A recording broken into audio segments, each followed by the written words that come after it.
शासनाच्या नियमानुसार 1 ऑगस्ट पासून मच्छीमारी चालू होतं, पण यावेळेला हे जे क्लायमेट आहे,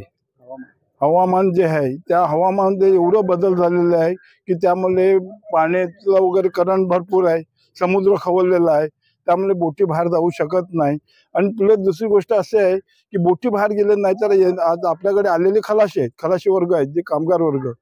त्यांचा उदरनिर्वाह होत नाही, त्यामुळे ते बसून आहेत आणि त्यांना तर उद्या आपल्याला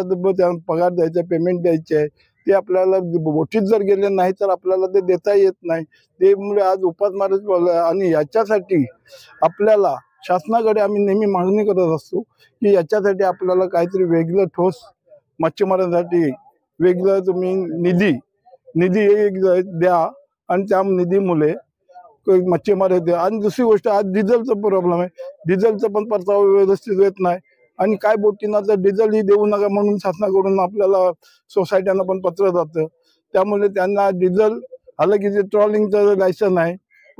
याचं नेटचं लायसन आहे, पण तरी पण त्यांना डिझेल देत नाही, त्यामुळे त्यांना जो रिफंड मिळणार आहे तो पण जातो आणि प्रायव्हेटकडून किती दिवस घेणार, ते